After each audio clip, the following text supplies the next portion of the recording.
Shalom à tous. Donc ici, je vais vous partager cette étude très intéressante sur l'Arche d'Alliance. Donc l'Arche d'Alliance perdue ou gardée, mais où et par qui. Et je pense que cette étude est très intéressante et donc je vous la partage. Le mystère de l'emplacement actuel de l'Arche d'Alliance a fait se déplacer bon nombre de chercheurs à travers le globe.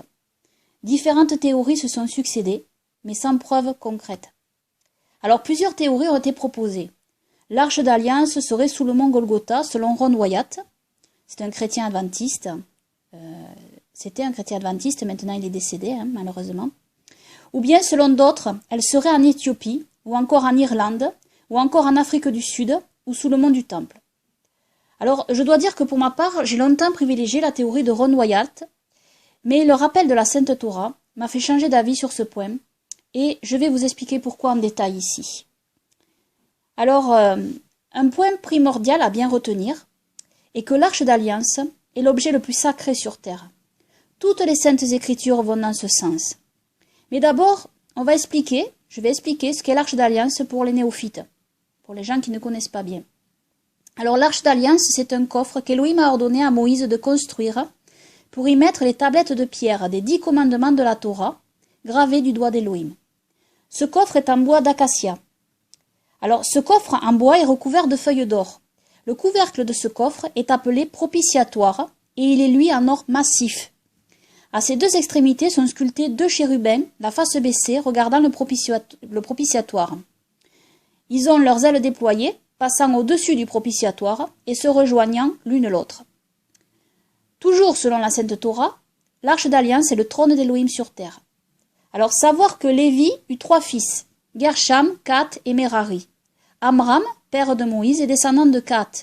Et donc Moïse et Aaron sont descendants de Kat. Ensuite, savoir que nulle personne non lévite et non descendante d'Aaron ne peut toucher l'arche ni les ustensiles du lieu saint, ni voir l'arche et les ustensiles du lieu saint sous peine de mourir, frappés par Élohim directement. Il faut relire la Sainte Torah qui en parle clairement.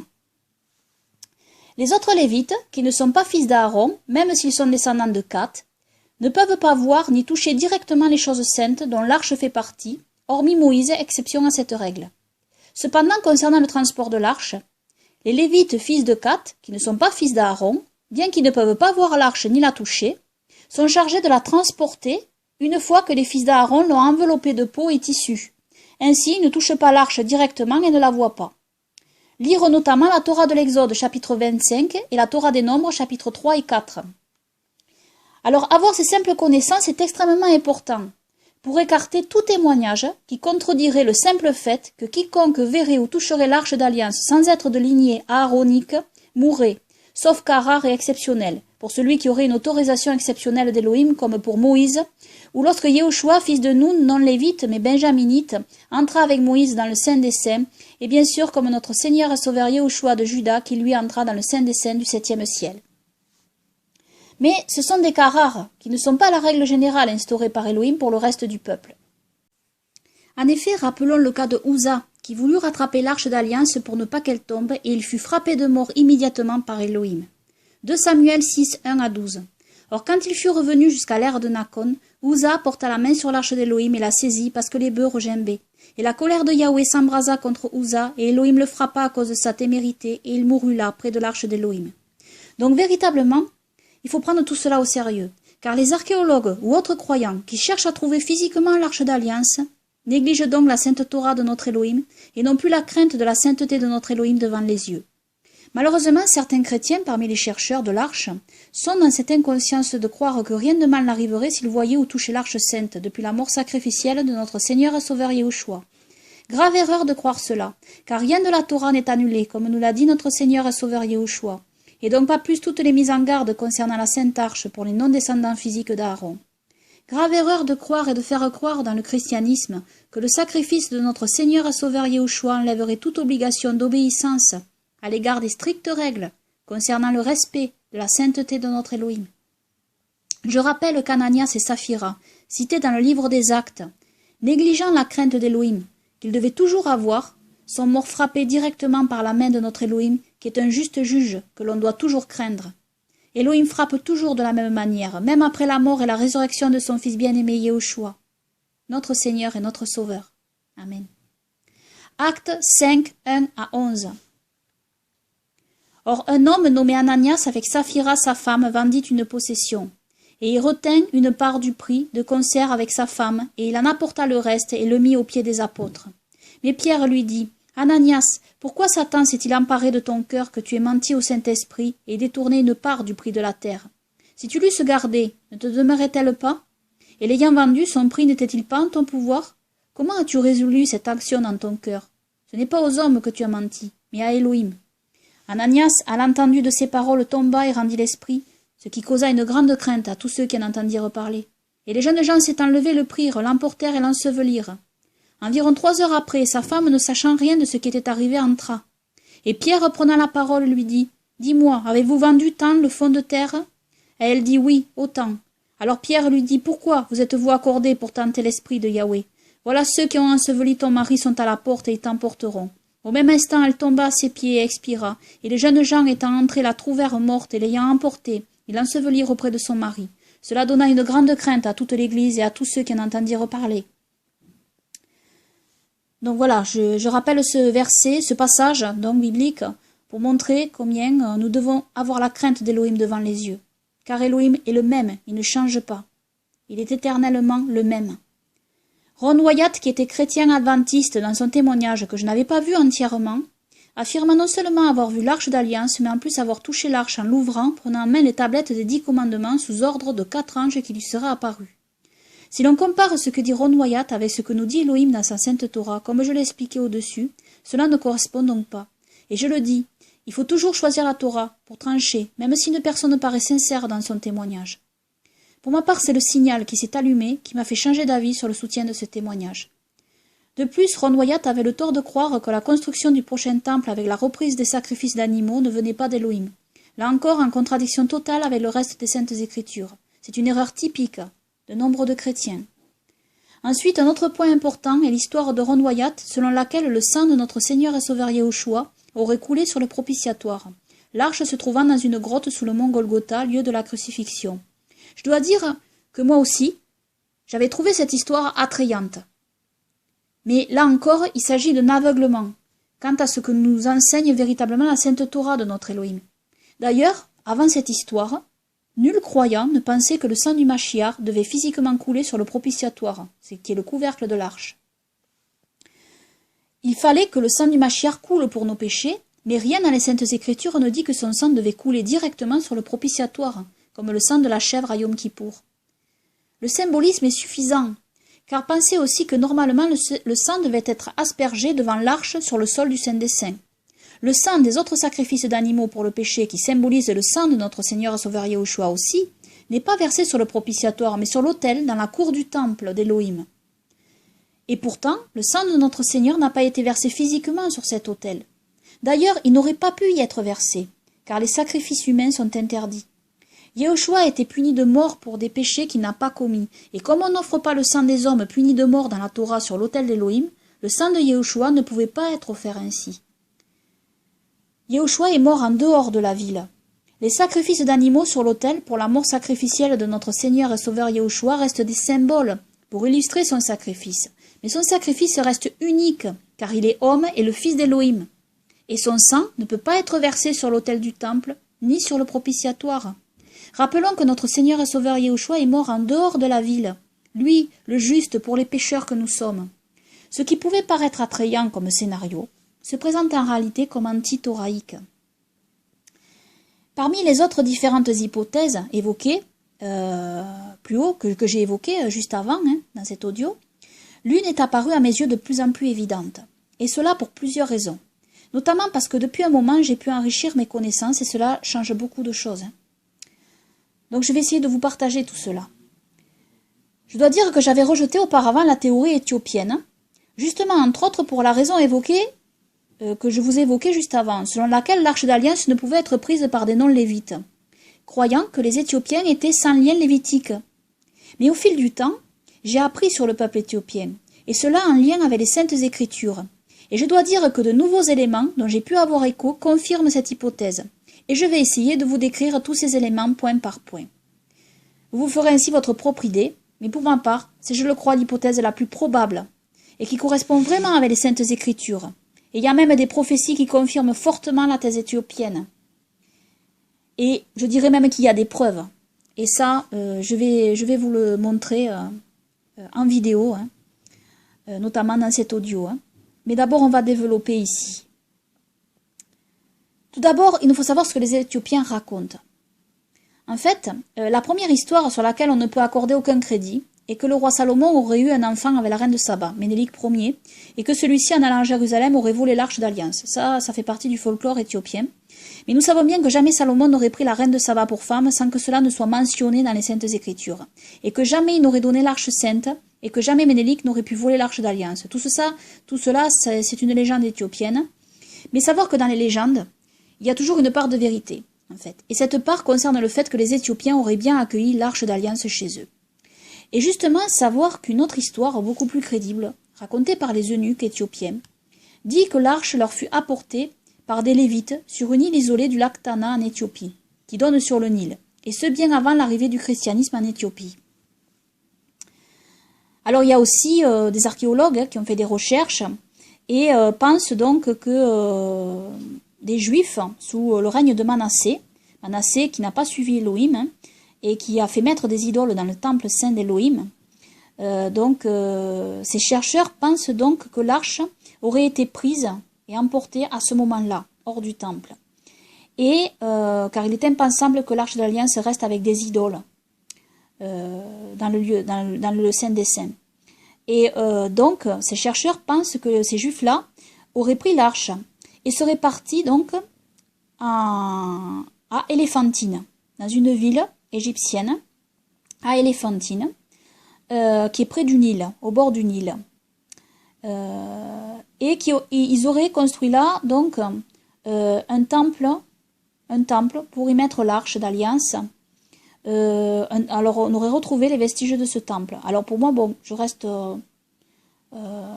je prends ça, avec des guillemets ici.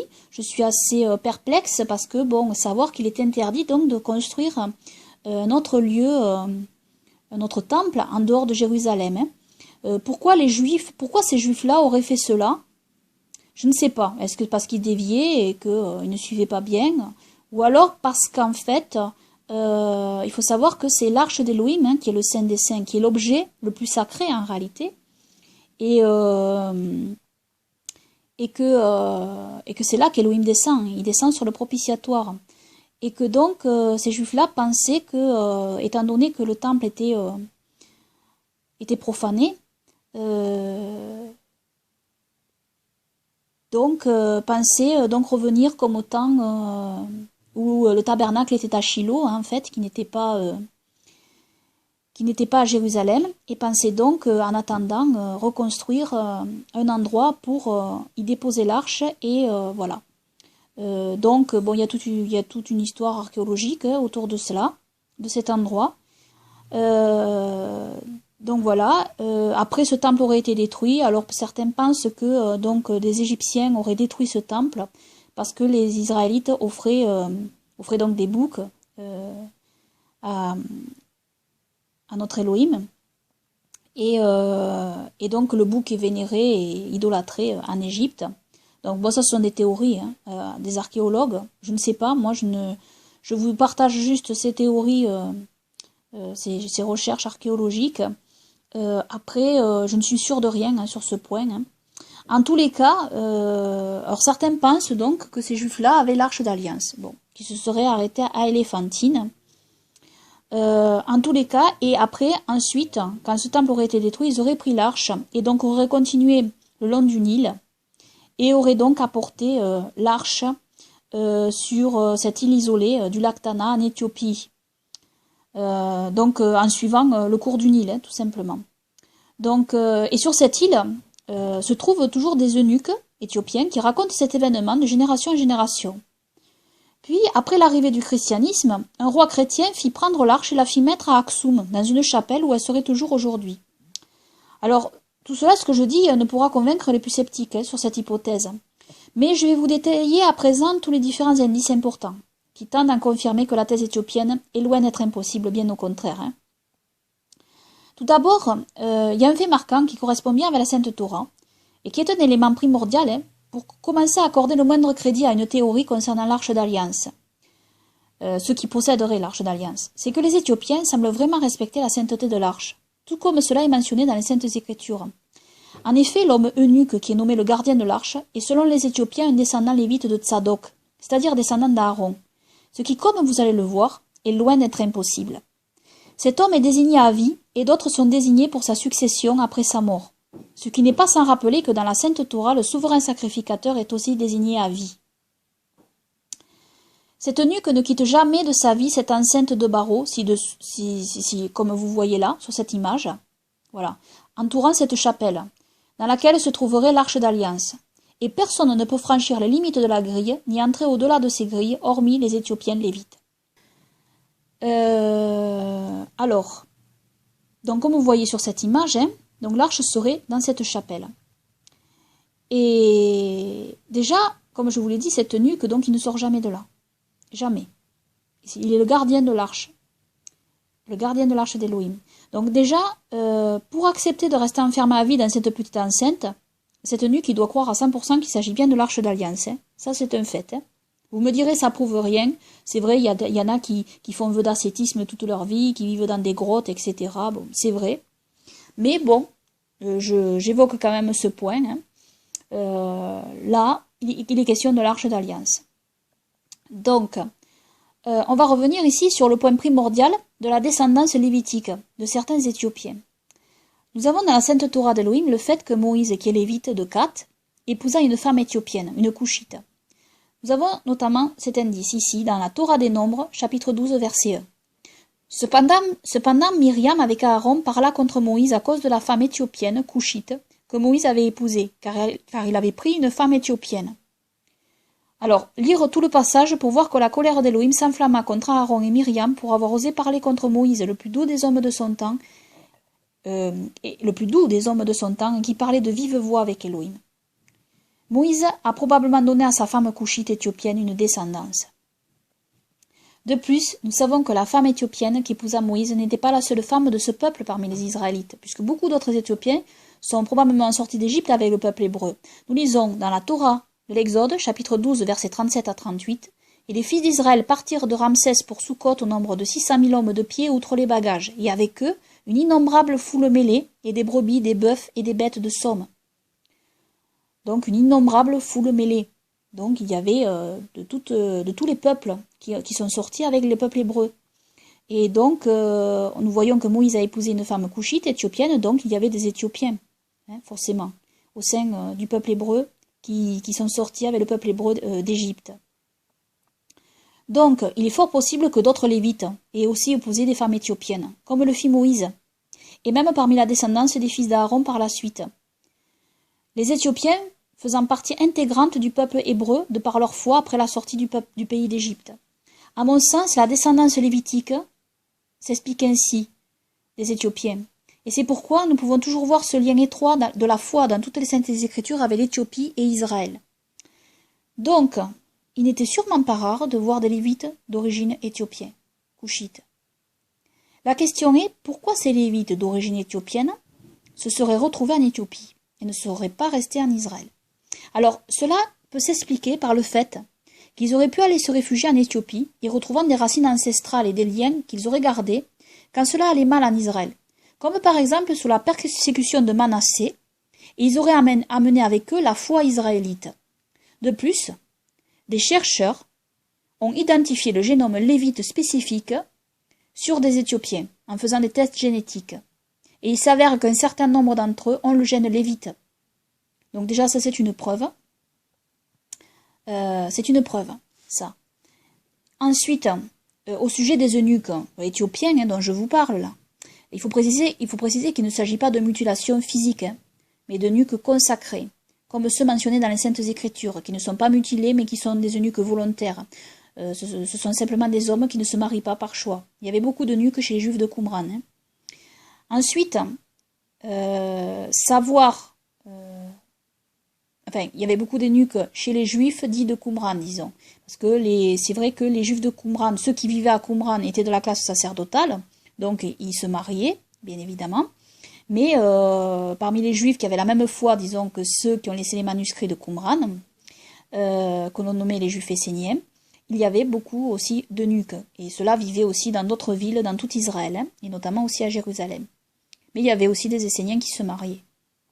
Donc, ensuite, savoir que le clergé séculier en Éthiopie comprend en grande partie des prêtres engagés dans les liens du mariage. À la manière de la tribu de Lévi, parmi les Hébreux, ce clergé forme une caste où la descendance masculine est destinée naturellement au service des autels. Il y a des classes distinctes, dont les Deftera, qui sont les docteurs de la Torah, puis il y a les confesseurs qui vivent dans le célibat, ce sont des eunuques. Donc il est compréhensible que le gardien de l'arche soit un eunuque, vu qu'il ne peut jamais sortir de l'enceinte et doit toujours surveiller l'arche. Avoir une famille pour cette fonction serait impossible. Il y a un récit aussi qui est méconnu, hein, c'est que les nazis croyaient aussi que les Éthiopiens avaient l'arche d'alliance et envoyèrent des SS de Mussolini en Éthiopie pour la leur rapporter, croyant que l'arche d'alliance leur apporterait la victoire sur les Américains et les Anglais. Les SS de Mussolini arrivèrent dans un village, mais grâce à Elohim, ils ne trouvèrent pas l'arche. Au lieu de cela, ils ramenèrent la statuette d'un dieu étranger. Les rois et reines d'Éthiopie étaient pour beaucoup croyants à l'Elohim d'Israël. N'oublions pas non plus que c'est par le peuple éthiopien que les livres d'Enoch et des Jubilés ont été préservés en intégralité. Ceci n'empêcha pas, malheureusement, que les Éthiopiens s'attachent encore à des pratiques païennes pré-israélites, hein, ce qui entraîna aussi la colère d'Elohim contre eux, voire les prophéties. Il s'agit malheureusement du travers de beaucoup de peuples, y compris d'Israël. Hein. Mais voyons aussi d'autres éléments. Des indices laissent penser que ce serait peut-être le prophète et lévite Jérémie qui aurait décidé par ordre d'Elohim d'amener l'arche d'alliance en Éthiopie. Alors, en effet, savoir que Jérémie, lévite et prophète, fut celui qu'Elohim utilisa pour avertir le peuple juif de la destruction imminente du temple de Jérusalem.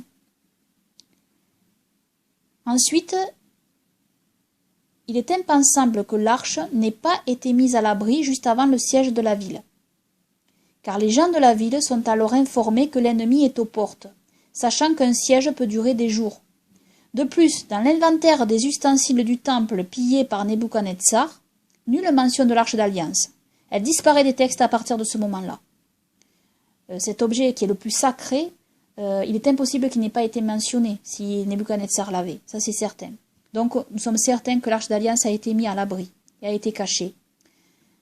Donc, et nous allons voir qu'il était commun que lorsqu'un problème grave survienne, l'arche d'alliance était alors déplacée. Parce que ceci est confirmé par les Saintes Écritures et on va le regarder ici. Bien que le mont du Temple à Jérusalem soit le dernier emplacement connu de l'arche d'alliance, sa date de départ du Temple fait sujet à débat, est sujet à débat. Alors, la dernière référence connue faisant allusion à la présence de l'arche dans le Temple date de 701 avant Jésus-Christ. Environ, lorsque le roi assyrien Sénachérib a entouré les forces d'Ézéchias à Jérusalem. On va lire Ésaïe, chapitre 37, versets 14 à 16. Or, quand Ézéchias eut reçu la lettre de la main des messagers et qu'il l'eut lue, il monta à la maison de Yahweh, et Ézéchias la déploya devant Yahweh. Puis Ézéchias fit sa prière à Yahweh et dit, « Yahweh des armées, Elohim d'Israël, qui siège entre les chérubins, toi seul tu es l'Elohim de tous les royaumes de la terre, c'est toi qui as fait les cieux et la terre. » Alors cette référence, ce verset qui dit « Yahweh des armées, Elohim d'Israël, qui siège entre les chérubins », elle fait référence probablement à la Shekinah d'Elohim, c'est-à-dire à la gloire d'Elohim, ça c'est sûr, elle fait référence à la gloire d'Elohim, à la Shekinah d'Elohim, c'est-à-dire à sa sainte présence physique qui descendait sur le propitiatoire posé sur l'arche d'alliance, entre les chérubins sculptés. Et donc cela laisse à penser que l'arche est toujours là.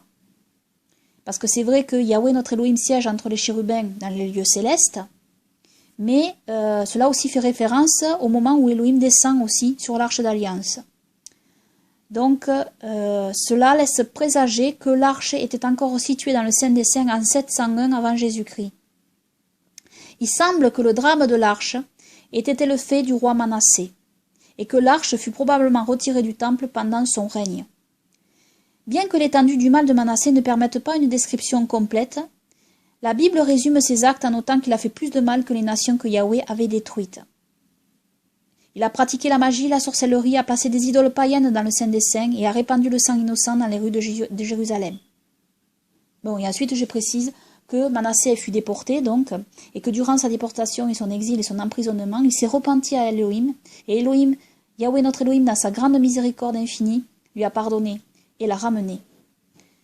Il y a une prière de Manassé qui est connue, que je vous invite à lire, très belle prière aussi d'ailleurs, de repentance de Manassé, et qui montre la miséricorde infinie de Yahweh notre Elohim.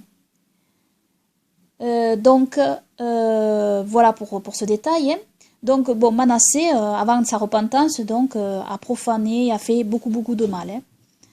Donc, un saint sacerdoce lévitique, laissé depuis les jours d'Ézéchias, n'aurait pas toléré la dégradation et la pollution du temple contenant l'arche la pollution du temple qui contenait l'arche de l'Alliance. Donc, il est même possible que Manassé ait ordonné que l'arche soit retirée du temple avant d'installer ses propres idoles dégradées. Alors, quelle que soit la raison pour laquelle l'arche a été enlevée, il est intéressant de noter que peu de temps après le roi Manassé, c'est-à-dire en 687-642 avant Jésus-Christ, le roi Josias mentionne l'absence de l'arche du temple. Donc nous lisons dans 2 Chroniques 35:3. Il dit aussi aux Lévites qui enseignaient tout Israël et qui étaient consacrés à Yahweh, mettez l'arche sainte dans la maison que Salomon, fils de David, roi d'Israël, a bâtie. Vous n'avez plus à la porter sur l'épaule, maintenant, servez Yahweh votre Elohim et son peuple d'Israël. Cela ne semble pas seulement confirmer que l'arche avait été retirée du temple, mais aussi que les Lévites l'avaient déplacée quelque part, de la manière dont le dit Elohim dans sa sainte Torah. Donc nous savons que l'arche était bien déplacée et amenée ailleurs lors de dangers. À partir de là, toutes les spéculations ont circulé. Mais pourquoi penser au prophète Jérémie avant la destruction du premier temple? Eh bien parce que nous avons dans le 2e livre des Maccabées un détail qui n'est pas négligeable. Alors on va le lire, c'est 2 Maccabées chapitre 2 versets 1 à 8. On trouve dans les écrits du prophète Jérémie qu'il ordonna à ceux qui émigraient de prendre le feu comme il a été dit et comme il le commanda aux émigrés. Et il leur donna la Torah pour les empêcher d'oublier les préceptes de Yahweh et de tomber dans l'égarement d'esprit, et voyant les idoles d'or et d'argent et leurs ornements. Et disant encore d'autres choses semblables, il les exhortait à ne pas éloigner leur cœur de la Torah. Il était aussi marqué dans le même écrit comment le prophète ordonna, d'après une réponse qu'il avait reçue d'Élohim, qu'on emporta avec lui le tabernacle et l'arche, jusqu'à ce qu'il fût arrivé à la montagne, Nebo, sur laquelle Moïse était monté et avait vu l'héritage d'Élohim. Étant arrivé là, Jérémie trouva une caverne et y porta le tabernacle, l'arche et l'autel de l'encensement, puis il obstrua l'entrée. Or quelques-uns de ceux qui l'avaient suivi s'approchèrent ensemble pour remarquer ce lieu et ils ne purent le trouver. Lorsque Jérémie l'apprit, les blâmant, il dit que ce lieu demeurerait inconnu jusqu'à ce qu'Élohim eût rassemblé son peuple dispersé et qu'il lui eût fait miséricorde. Et qu'alors Yahweh montrerait ces choses, et que la majesté de Yahweh apparaîtrait, et qu'il y aurait une nuée comme elle avait apparu à Moïse, et comme elle fut manifestée lorsque Salomon demanda que le temple fût sanctifié pour le grand Elohim. Alors, vous me direz, si le prophète Jérémie a fait mettre l'arche dans cette grotte, c'est qu'elle n'est pas en Éthiopie, ce que l'on peut entendre. Mais pour ma part, je ne crois pas que l'arche ait été destinée à rester tout ce temps dans cette caverne. D'ailleurs, dans le texte, il ne dit pas que l'arche doit rester tout ce temps dans cette caverne. Pourquoi? Parce que si l'arche restait là, il y avait un risque que quelqu'un découvre son emplacement, avant les temps déterminés par Elohim. Surtout que ce lieu était connu de par ce texte, qui est écrit ici dans le 2e livre des Maccabées. Et rien ne dit que ce lieu choisi par Jérémie ne fut pas provisoire, comme je le dis, le temps de l'invasion, et qu'il ne reprit pas l'arche sous ordre d'Élohim pour l'amener ailleurs. Car un autre fait marquant que nous constatons dans toutes les saintes écritures, c'est que jamais l'arche d'alliance, durant ses périples, et elle en a eu, ne fut laissée sans la surveillance d'une tierce personne. Soit elle tomba entre les mains des ennemis, et ceux-ci regrettèrent fortement d'avoir pris l'arche, avec tous les malheurs qui leur arriva. Ils la renvoyèrent alors aux Israélites. Soit il arriva aussi qu'elle fut gardée en dehors du tabernacle, dans la maison d'un lévite pieux de Kat, qui fut béni par Elohim. On va lire ce passage, donc, c'est 2 Samuel, chapitre 6, versets 1 à 12. C'est donc après la mort d'Ouza, donc je vous lis un morceau de ce passage. J'ai déjà lu le passage où Ouza donc mourut après avoir touché l'arche, alors qu'il n'aurait pas dû. Et donc, il est écrit, David ne voulut point retirer l'arche de Yahweh chez lui, dans la cité de David, mais il la fit conduire dans la maison d'Obed-Édom de Gad. Et l'arche de Yahweh demeura dans la maison d'Obed-Édom, le Gittien, 3 mois. Et Yahweh bénit Obed-Édom et toute sa maison. Puis on vint dire à David, Yahweh a béni la maison d'Obed-Édom et tout ce qui est à lui, à cause de l'arche d'Élohim. Alors David s'y rendit et fit monter l'arche d'Élohim de la maison d'Obed-Édom, à la cité de David avec joie. Donc tout laisse à penser que l'arche doit toujours être gardée, pour ne pas tomber dans des mains étrangères. et peut parfois être gardée en dehors du tabernacle ou du temple, dans une maison, par un lévite. Même fonction que les Éthiopiens ont donnée à l'eunuque, qu'ils nomment le gardien de l'arche. Et au passage, les lévites de Kat, porteurs de l'arche, sont aussi nommés ainsi dans la Torah. Nous savons aussi que Jérémie était en contact très proche avec des Éthiopiens. En effet, nous lisons dans Jérémie chapitre 38 versets 6 à 13, « Et ils prirent Jérémie et le jetèrent dans la fosse de Malkija, fils d'Amélec, laquelle était dans la cour de la prison. Et ils descendirent Jérémie avec des cordes, et il n'y avait pas d'eau dans la fosse, mais de la boue. Et Jérémie s'enfonça dans la boue. Et Ebed-Mélec intervient auprès du roi en faveur de Jérémie, et Ebed-Mélec, l'Éthiopien, un eunuque, qui était dans la maison du roi, apprit qu'ils avaient mis Jérémie dans la fosse, et le roi était assis à la porte de Benjamin. Et Ebed-Mélec sortit de la maison du roi et parla au roi en disant, « Au roi, mon seigneur, ces hommes ont mal agi dans tout ce qu'ils ont fait à Jérémie le prophète, qu'ils ont jeté dans la fosse. Il mourra là où il est, à cause de la famine, car il n'y a pas de pain dans la ville. » Et le roi donna des ordres à Ebed-Mélec, l'Éthiopien, en disant, « Prends d'ici 30 hommes avec toi, et fais monter Jérémie le prophète hors de la fosse avant qu'il ne meure. » Et Ebed-Mélec prit les hommes avec lui et alla dans la maison du roi, au-dessous du trésor, et prit de là de vieux lambeaux de tissu et de vieux haillons, et il les descendit avec des cordes à Jérémie dans la fosse. Et Ebed-Mélec, l'Éthiopien, dit à Jérémie, « Mais je te prie ces vieux lambeaux de tissu et ces haillons sous les aisselles de tes bras, sous les cordes. » Et Jérémie fit ainsi. Et ils tirèrent Jérémie avec les cordes et le firent monter hors de la fosse, et Jérémie resta dans la cour de la prison. Et Yahweh notre Elohim et roi récompensa Ebed-Mélec, l'Éthiopien donc. On le voit bien là. Jérémie, chapitre 39, versets 15 à 18. Enfin, là, on va le voir. On va voir que Yahweh notre Elohim récompensa Ebed-Mélec, l'Éthiopien. Jérémie, chapitre 39, versets 15 à 18. Et la parole de Yahweh fut adressée à Jérémie pendant qu'il était enfermé dans la cour de la prison en disant, « Va, et tu parleras à Ebed-Mélec, l'Éthiopien, en disant, « Ainsi dit Yahweh des armées, l'Elohim d'Israël, voici je fais venir mes paroles sur cette ville pour son malheur et non pour son bien, et elles auront lieu devant toi en ce jour-là. Mais je te délivrerai en ce jour-là, dit Yahweh, et tu ne seras pas livré entre les mains des hommes dont tu as peur. Car certainement je te sauverai, et tu ne tomberas pas par l'épée, et tu auras ta vie pour butin, car tu as eu confiance en moi, dit Yahweh. » Donc là, nous voyons que cet Éthiopien fut récompensé, Ebed-Mélec. Les eunuques éthiopiens sont présents au sein d'Israël. Nous savons aussi que le prophète Sophonie était probablement d'origine éthiopienne couchite. On lit Sophonie chapitre 1 verset 1. La parole de Yahweh qui fut adressée à Sophonie, fils de Couchi. Alors, fils de Couchi, on peut penser c'est quelqu'un Couchi qui s'appelle Couchi. En fait, il faut savoir que Couchi en hébreu, c'est Couchi ou Couchite. Couchi se traduit Couchite, en fait. Donc, on peut lire fils de Couchite, ou fils de l'Éthiopien. Fils de Guédélia, fils d'Amaria, fils d'Ézéchias, au jour de Josias, fils d'Amon, roi de Juda. Autre point, ces Éthiopiens sont souvent cités comme eunuques, tout comme le gardien de l'arche d'alliance. On peut lire aussi dans les Actes, chapitre 8, versets 27 à 40. Et s'étant levé, il s'en alla, et voici, un homme éthiopien, eunuque, haut fonctionnaire de Candace, reine des Éthiopiens, intendant de tous ses trésors qui étaient venus pour adorer à Jérusalem, s'en retourner, et il était assis dans son char et lisait le prophète Ésaïe. Et l'Esprit dit à Philippe, approche-toi et joins-toi à ce char. Et Philippe ayant accouru, l'entendit qui lisait le prophète Ésaïe, et il dit, comprends-tu ce que tu lis? Et il dit, comment donc le pourrais-je, si personne ne me guide? Et il invita Philippe à monter et à s'asseoir avec lui. Or le passage de l'Écriture qu'il lisait était celui-ci. Il a été mené comme une brebis destinée à l'abattoir et comme un agneau muet devant celui qui le tond. Ainsi il n'ouvre pas sa bouche. Dans son humiliation, son jugement a été enlevé. Et qui racontera sa génération? Car sa vie est enlevée de la terre. Et l'eunuque répondant dit à Philippe, je te prie, de qui le prophète dit-il cela? De lui-même ou de quelqu'un d'autre? Et Philippe, ouvrant sa bouche et commençant par cette écriture, lui annonça le message. Et comme ils continuaient leur chemin, ils arrivèrent à un point d'eau, et l'eunuque dit, voici de l'eau, qu'est-ce qui m'empêche d'être immergé? Et il donna l'ordre qu'on arrête le char, et ils descendirent tous les deux à l'eau, Philippe ainsi que l'eunuque, et Philippe l'immergea. Et quand ils furent remontés hors de l'eau, le souffle de Yahweh enleva Philippe, et l'eunuque ne le vit plus, car il continua son chemin tout joyeux. Mais Philippe se trouva à Azote, et en traversant le pays, il annonçait le message dans toutes les villes jusqu'à son arrivée à Césarée. Donc nous voyons, donc de nouveau un Éthiopien, un eunuque. Ensuite, je veux rappeler le témoignage important d'un chrétien, Archebonema, qui a pu, lors de ses nombreux séjours en Éthiopie, parler avec le gardien de l'Arche d'Alliance. Interview qui est rare, avec un traducteur à travers la grille. Événement qui se produisit sur plusieurs périodes de temps. Alors, après plusieurs rencontres et échanges à différents moments, Archebonema lui demanda une description détaillée de l'Arche d'Alliance. Et voici avec étonnement ce que lui répondit le gardien. L'arche en bois d'acacia aurait disparu, car elle se serait désagrégée.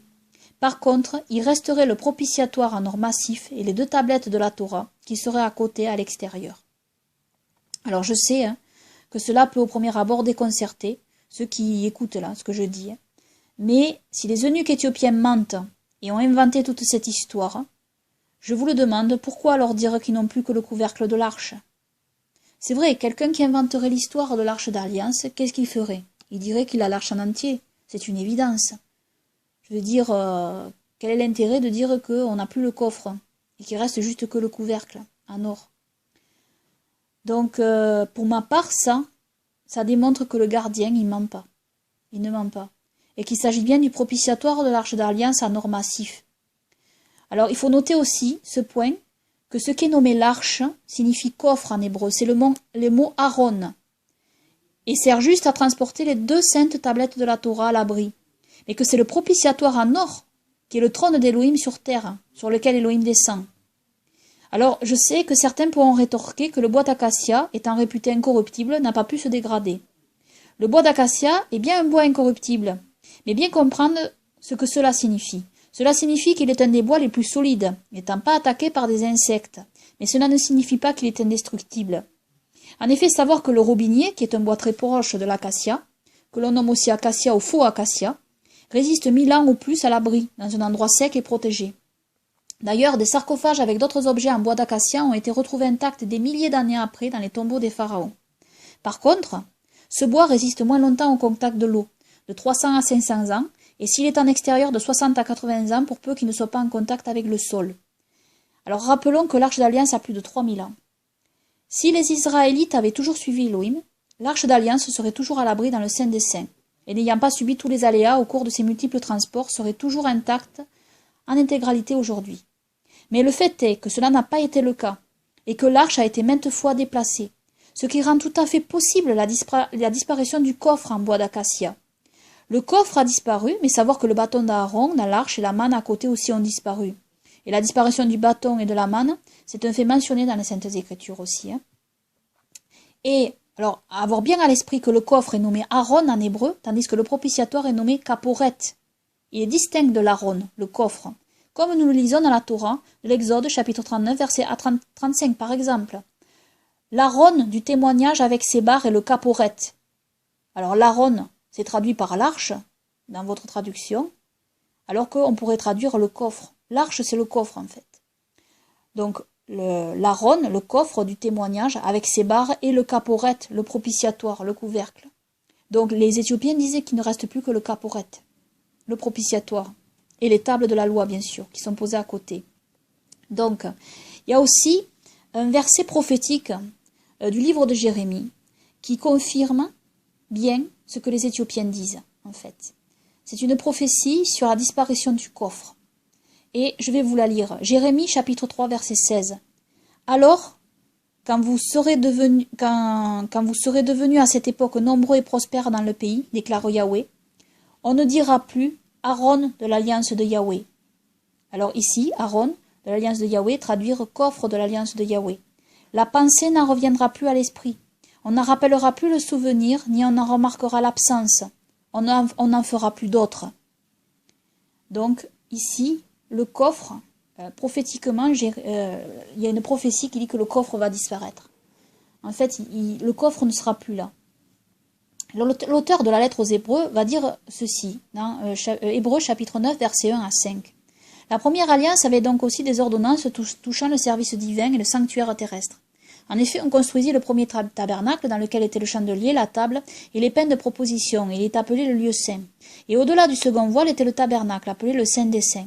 Et il y a un encensoir d'or et l'arche de l'Alliance, toute recouverte d'or, où était une urne d'or, contenant la manne, la verge d'Aaron qui avait fleuri et les tablettes de l'Alliance. Et au-dessus étaient les chérubins de gloire, couvrant le propitiatoire de leur ombre, ce dont il n'est pas besoin maintenant de parler en détail. Alors ici, on peut se demander de quoi l'auteur hébreu fait allusion quand il dit « ce dont il n'est pas besoin maintenant de parler en détail ». On ne sait pas. Est-ce qu'il suggérerait qu'il y a beaucoup à dire sur le Kaporet, le propitiatoire, concernant l'endroit où il se trouve, l'auteur en étant informé? On ne sait pas. ou alors il peut parler d'autre chose, bien évidemment. Moi, c'est une question que je pose ici, hein, je n'affirme pas. Il peut parler d'autre chose, bien évidemment. Il peut parler, il peut dire que bon, il n'a pas besoin de rentrer dans les détails de tout cela, plus en profondeur, ou alors, bon, il ne veut pas entrer dans les détails au sujet du propitiatoire, c'est-à-dire du caporette, du couvercle en or. Voilà, on peut remarquer ce fait. Ensuite, continuons donc dans la description donnée par le gardien, en sachant bien aussi que cette nuque n'a jamais vu de film hollywoodien de sa vie, et n'a donc jamais été influencé par ce qu'il aurait pu voir de ce que l'on voit comme image en Occident. Alors le gardien, il dit que les tablettes de la Torah sont dans une pierre couleur marron comme le sable, mais que là où le doigt d'Élohim a écrit les 5 commandements, les molécules de la pierre ont été changées en pierres précieuses. Il y a du rubis, du saphir, du diamant et d'autres pierres précieuses. Chaque commandement correspond à une pierre précieuse. Alors, pour ma part, ça, c'est un détail qui me convainc aussi. C'est-à-dire, c'est une description des tablettes de la Torah qui est quand même assez unique. Alors, je sais que dans la tradition pharisienne, il est commun de croire que les tables de la Torah étaient en saphir, entièrement en saphir, gravées en saphir. Mais ici, la description de l'Éthiopien, du gardien de l'arche, elle est légèrement différente puisqu'il dit que les tables de la Torah elles sont en pierre, comme en roche, et que donc là où Elohim a gravé, c'est en pierre précieuse, et en pierre précieuse de différentes pierres précieuses. Et à mon sens, ça correspond vraiment à quelque chose d'unique. Hein. C'est jamais comme ça que c'est représenté dans les films hollywoodiens, vous le verrez jamais comme ça. Et si vous avez regardé ma vidéo sur les pierres précieuses, il y a véritablement les pierres précieuses entrent en ligne de compte hein, dans tout ce qui concerne Elohim. Hein. Donc regardez, le trône d'Elohim est en saphir. Voilà. Il y a la Nouvelle Jérusalem aussi. Il y a de toutes pierres précieuses. Elle est composée de toutes pierres précieuses. Les fondements de la nouvelle ville, de la Nouvelle Jérusalem, etc. On voit très bien qu'avec les pierres précieuses, Elohim aime les pierres précieuses. C'est qu'il y a de plus précieux. Et pour graver ces commandements, il n'est vraiment pas impensable de croire que ces commandements aient été gravés en pierre précieuse du doigt d'Elohim. Donc là, c'est un point, moi, qui me convainc également. Hein. Et alors, le gardien dit aussi que les tablettes, elles sont écrites sur les deux faces et qu'elles sont toutes deux de taille égale, environ 45 cm de haut et environ 30 cm de large, et environ 5 cm d'épaisseur. Donc vous voyez, c'est vraiment des détails très précis, hein, véritablement. Donc, elles sont rectangulaires et non arrondies sur le haut, comme on le voit dans beaucoup de représentations. Donc elles sont rectangulaires. Et donc voilà, il a décrit le propitiatoire. Hein, les chérubins sont placés aux deux coins angulaires de l'arche, étendant leurs ailes de chaque côté. Hein.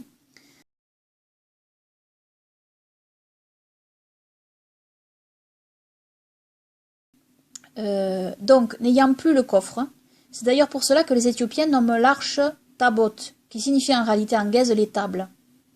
Alors, ils ont fait des copies des originaux, les mettant dans leur église, et s'en servant lors de processions où un lévite défile avec la réplique des tabots sur la tête, recouverte d'un tissu orné. Mais ce ne sont que des répliques.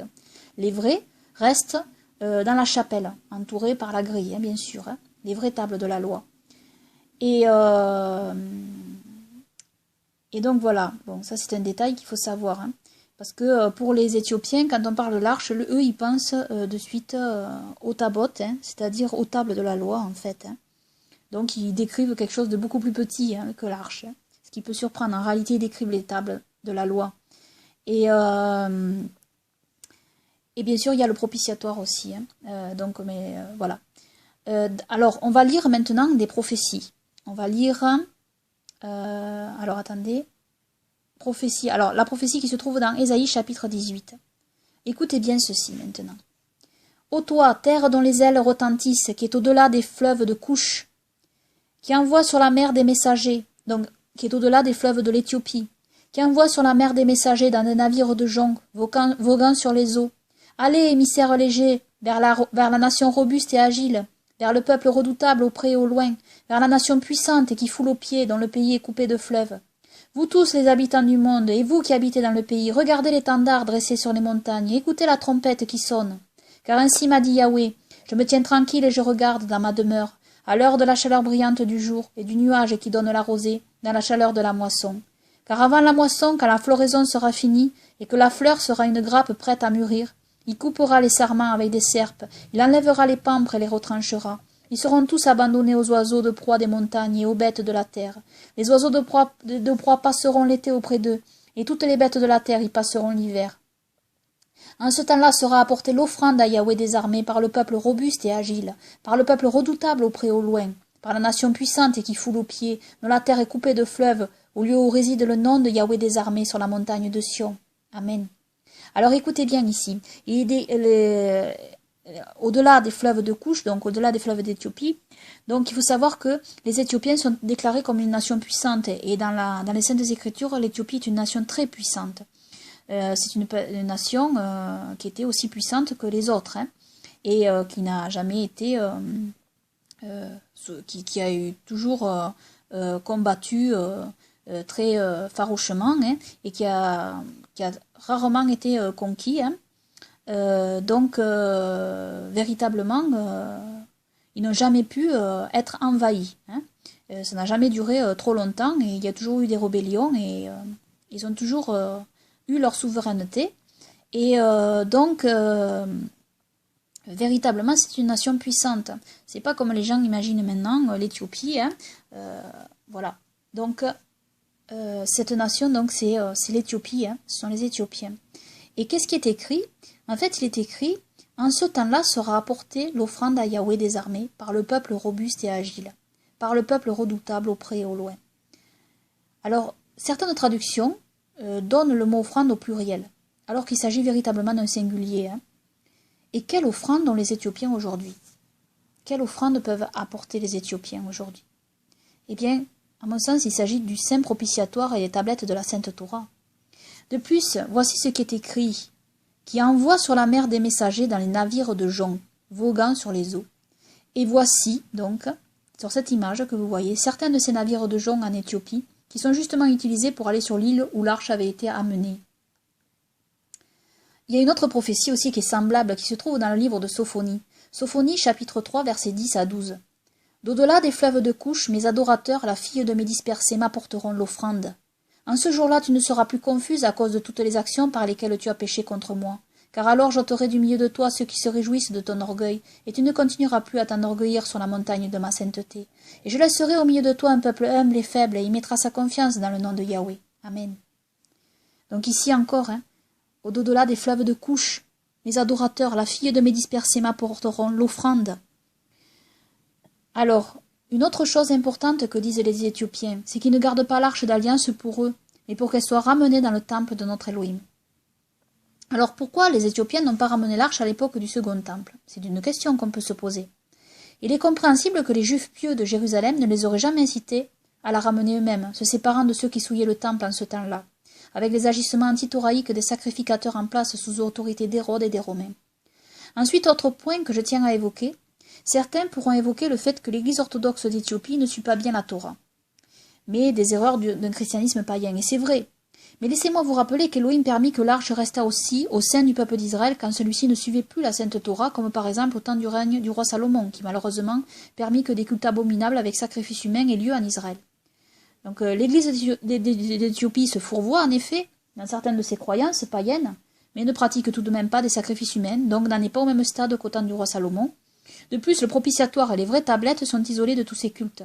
Ceci dit, cela ne les dédouane pas de leur désobéissance à l'égard d'Élohim sur plusieurs points, hein. Par contre, savoir aussi que des chrétiens éthiopiens continuent à suivre le Shabbat et à suivre la cacheroute ainsi que la circoncision des garçons à l'âge de 8 jours et suivent aussi les purifications corporelles nommées baptême.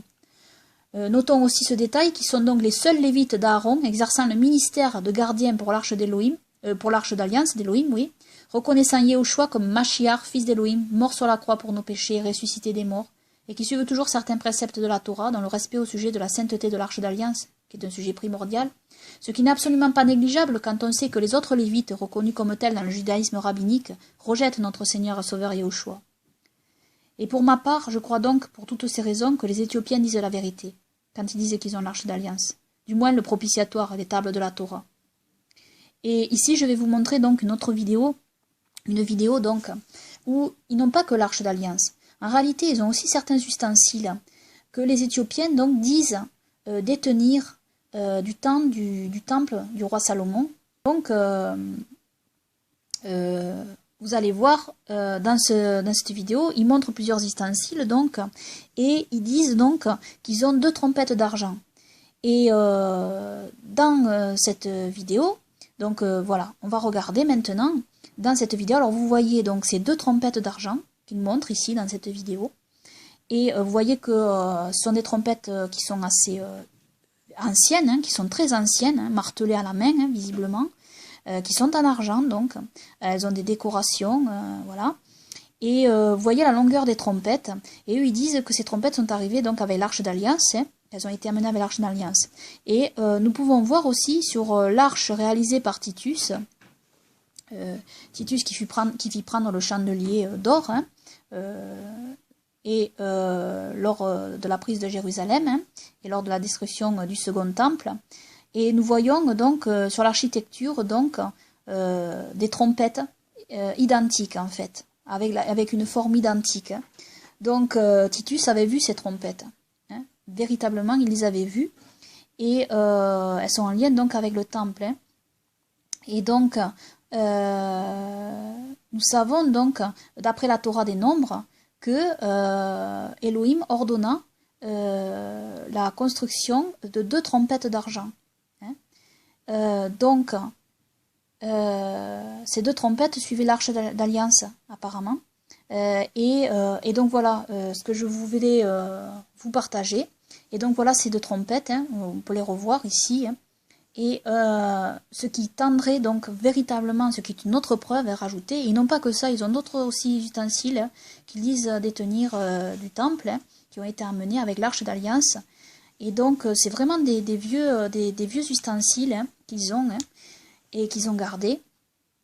Et vraiment, ça, ce sont des preuves rajoutées, hein, ce sont des preuves ajoutées au fait que, pour ma part, ce sont bien les Éthiopiens qui possèdent l'arche d'alliance, incontestablement.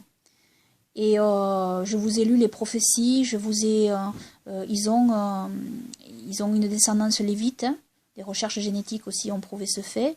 La Bible va dans ce sens, la Torah va dans ce sens, en fait les prophéties aussi vont dans ce sens. Et l'histoire des Éthiopiens concernant l'arche d'alliance, comme quoi il ne reste plus que le propitiatoire et les 2 tables de la loi, vont aussi dans le sens de la Bible et dans le sens des prophéties, hein, notamment dans celle de Jérémie. Donc tout va dans le sens des Éthiopiens, et leur respect pour l'arche d'alliance et le fait que personne ne peut la voir ni la toucher, hormis un descendant d'Aaron, tout ça, ça corrobore en fait véritablement que ce sont bien les Éthiopiens qui l'ont, et qu'Elohim a permis que ce soit eux qui la gardent. Donc vous pourrez donc vous faire votre propre opinion, hein, sur tout cela. Bon, quoi qu'il en soit, ce qui compte, c'est de toujours bien rester accroché à la sainte Torah de Yahweh notre Elohim et au message du salut à la personne de notre Seigneur et Sauveur Yahushua, et de le suivre, de suivre le bon sentier, de rester dans la voie d'Elohim. Et voilà. Donc, gloire à Yahweh notre Elohim et à notre Seigneur et Sauveur Yahushua pour toujours. Amen. Amen.